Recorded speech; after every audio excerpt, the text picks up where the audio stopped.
Salut à tous, aujourd'hui dernier jour de confinement et j'ai eu envie d'en profiter pour faire une petite vidéo positive sur tout ce que ce confinement m'aura apporté que je retiens pour la suite, que sans doute je vais même garder dans ma vie. Alors enseignement numéro 1, c'est les vidéos. J'ai découvert que j'adorais faire des vidéos. Au début c'était un peu sous la pression, j'étais obligé d'en faire pour le taf et puis je me suis pris au jeu, en fait c'est plus facile à tourner. En fait, ça va très vite. Alors, ça va très vite à tourner, parce qu'après, il faut faire du montage. Et j'ai découvert que le montage, c'est pas une agilité technique, en fait. C'est plus une agilité de direction artistique, de penser à ce qu'on va mettre dedans. J'ai limité le montage à créer quelques effets qui font moderne, qui saccadent un peu la vidéo. Parce que j'ai bien compris que sur YouTube, c'est ce qui marche. Mais en fait, je l'utilise pas trop. En vrai, je fais très peu de montage, ça m'intéresse pas. Mais par contre, les vidéos, j'adore ça et je pense que je vais continuer. Je sais pas si c'est une bonne ou une mauvaise nouvelle. Enfin, c'est une bonne nouvelle pour moi. Je sais pas. Enseignement numéro 2. J'adore faire du sport en ligne. Alors, j'y croyais pas du tout.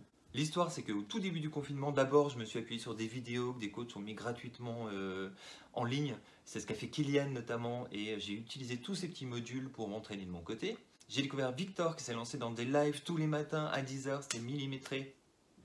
Et ça a permis vraiment de créer une routine à laquelle je me suis attaché. Et quand Victor, ce petit enfoiré, a arrêté ses séances, là j'ai cherché quelqu'un, on m'a recommandé Léo. Et Léo c'est génial, il a réussi à créer une énorme communauté, on se retrouve à plus de 500 le dimanche notamment, sur des sessions qui sont innovantes, rythmées, cool, avec une communauté vraiment de bisounours qui se disent que des gentillesses et j'adore ça en fait, j'avais besoin de ça. J'ai découvert qu'en plus c'était super efficace, parce que concrètement sur des séances assez courtes, de 40-45 minutes, j'ai senti la différence. J'ai appris des trucs au passage que aucun de mes coachs de la vie réelle m'avait jamais dit quoi.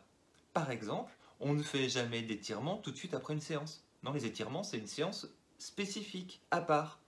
Parce que sinon, on se pète les muscles, les micro-lésions qu'on a créées dans les muscles en faisant des sessions où on pousse un peu ou même de cardio, et du coup, on va les aggraver avec des séances de stretching tout de suite après. Donc non, on les sépare. Et j'ai appris ça grâce à Victor et Léo qui m'a aussi appris que quand on boit pendant une séance, non, pas de l'alcool, non, on boit de l'eau salée.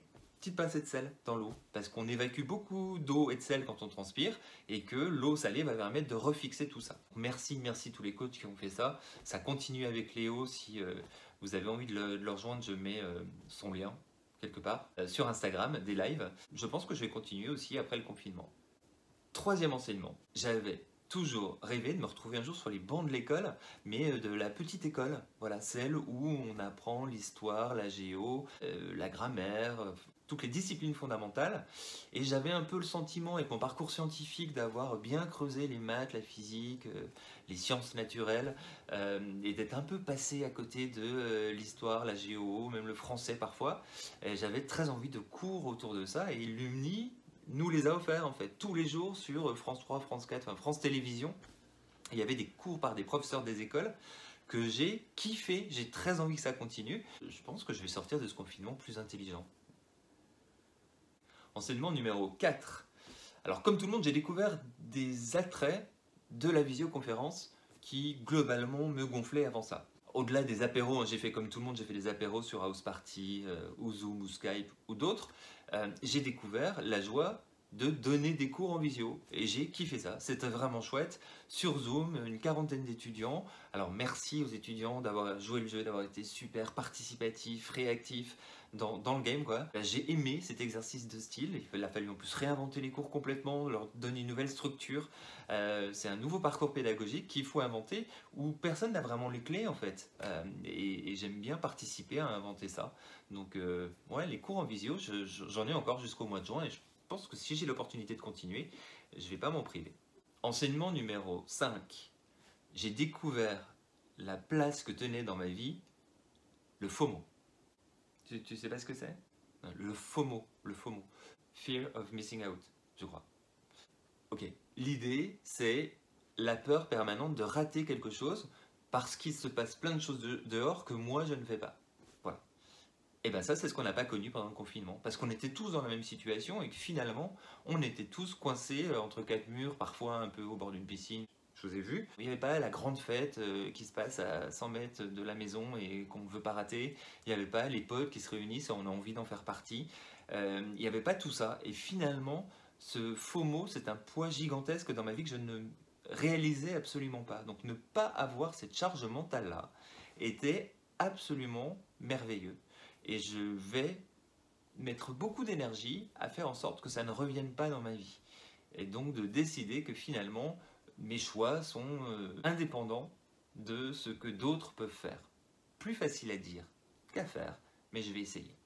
Au-delà de ces 5 enseignements, il y a d'autres choses que j'ai retenues, un peu par catégorie. Alors d'abord, dans la catégorie réseau social, bien sûr, j'ai passé du temps sur Twitter pour aller gueuler, sur Facebook, dont j'ai redécouvert que c'était encore bien là, bien présent dans la vie des gens. Instagram pour aller faire des conneries en story, ok. J'ai découvert la dimension réseau social de Smule, qui est cet endroit où on peut aller chanter. J'y suis depuis longtemps, ça fait longtemps que chanter c'est du sport et que pour moi c'est un grand moment de détente. Ça fait longtemps que j'ai découvert ça, mais je n'avais pas perçu la dimension réseau social, où en fait j'ai retrouvé des amis qui sont venus chanter avec moi, je me suis fait de nouveaux amis et on a échangé beaucoup sur ce réseau et j'ai aimé ça, c'était vraiment chouette. Je pense que ça va continuer aussi, malheureusement, je vais continuer à chanter sur Smule, pardon. Les autres temps forts, c'est les séries, évidemment. Je m'en suis fait une bonne quinzaine, je pense. On en parle dans Oh My God tous les mois. La prochaine arrive la semaine prochaine, donc la ratez pas. Bon, j'ai pas pu retenir qu'une seule série parce que c'est trop compliqué, donc j'en retiens 4. La première, c'est The Good Wife. The Good Wife, c'est génial. Dernière grande série de network. C'était entre 2009 et 2016, quelque chose comme ça. Cette saison, j'en suis à la 5e et demie, que j'aime encore plus que les autres, je crois. On m'avait dit qu'à partir de la 5e, c'était moins bien. Moi, je la trouve encore meilleure que les autres. C'est super bien écrit. L'interprétation est évidemment au top. Julia Margulies est parfaite. Tout le reste du cast est magique. Ce sont des histoires juridiques qui se clôturent à chaque fois, mais avec une vraie toile de fond qui se densifie d'ailleurs avec le temps. C'est super bien. La deuxième série, ça s'appelle Narcos. On me l'a conseillé beaucoup dans Oh My God. Et mes amis aussi qui se sont plongés dans l'intégrale de Narcos. Donc j'y suis allé et j'adore effectivement. C'était pas gagné d'avance, j'y croyais pas trop. Et chaque épisode est super puissant et le fait d'être l'histoire dans l'histoire, j'adore ça. C'est vraiment passionnant. 2 séries que j'ai découvertes. Plus récente, la première s'appelle Hollywood, mini-série, Ryan Murphy, parfois je déteste, parfois j'adore. Là on est dans la catégorie j'adore, c'est un petit bonbon sucré qui réinvente un Hollywood de la fin des années 40. S'il n'était pas ni raciste ni homophobe, à quoi aurait pu ressembler une cérémonie des Oscars dans un monde qui se serait débarrassé de tous ces carcans qui étaient d'une violence rare. Oui, ça a le petit côté bonbon sucré, ça nous amène tout ce qu'on veut jusqu'au dernier épisode, mais ça marche bien sur moi en fait. J'ai trouvé ça très très efficace et je le conseille à fond. Et enfin la dernière série, ça s'appelle Upload, c'est sur Prime Video. Alors c'est le croisement de Black Mirror, mais twisté en The Good Place, c'est-à-dire la dystopie qui réinvente de la technologie qu'on voit déjà apparaître, mais on n'y est pas encore tout à fait, à The Good Place avec son côté complètement barré. C'est de cet ordre-là, c'est encore mieux que The Good Place, que j'aime pourtant beaucoup. C'est une mini-série, c'est court, c'est une trentaine de minutes chaque épisode, et franchement, c'est super inventif, c'est drôle, mais pas que, il y a une histoire un peu dense derrière, il y a des vrais sujets de fond, dont certains sujets qui nous parlent bien quand on est en confinement. Franchement, allez-y. Et enfin, le dernier sujet, c'est l'appli de ce confinement. Alors pour moi, c'est une appli qui m'a permis de me replonger dans la presse tous les matins, comme je le faisais quand j'étais au bureau. Mais maintenant, j'ai plus de bureau et j'ai plus la presse tous les matins. Et l'appli, c'est Caféine. Caféine, on l'a gratuitement grâce à Canal+. Quand on est abonné à Canal+, j'ai découvert ça au début du confinement et depuis, tous les matins, je passe 1 heure à lire la presse. Je la dévore, j'adore ça et ça me sort de ce côté un peu haché de Twitter qui ramène des bouts d'articles, parfois pas disponibles entièrement. Donc là, on peut vraiment rentrer dans des dossiers de fond. C'est aussi agréable de replonger dans cette actu avec un pas de recul et un peu d'analyse, surtout dans la période. Caféine, ça c'est sûr que je garde pour la suite. Tout ce que j'ai pas fait du coup, c'est ce que j'ai pas cité. J'ai pas tellement cuisiné, j'ai pas tellement fait de pain à la maison, j'ai fait un peu de pâtisserie, mais voilà, pas plus que ça. J'ai pas plongé dans Animal Crossing, ni aucun jeu vidéo d'ailleurs, j'ai laissé ma console rangée. J'ai pas lu, certains d'entre vous ont beaucoup lu, moi j'avais pas du tout le temps de cerveau disponible pour lire. Il y a des choses que j'ai pas faites, mais quand même j'ai fait plein de trucs que j'ai adoré, que je vais garder pour la suite. Et vous, J'ai envie de savoir, racontez-moi, c'est quoi vos enseignements positifs, ce que vous avez aimé pendant ce confinement et que vous allez continuer à faire après. Vous me le dites en commentaire sur YouTube, sur Facebook, sur Twitter, où vous voulez. On va pouvoir échanger, ce sera cool. À très vite, ciao.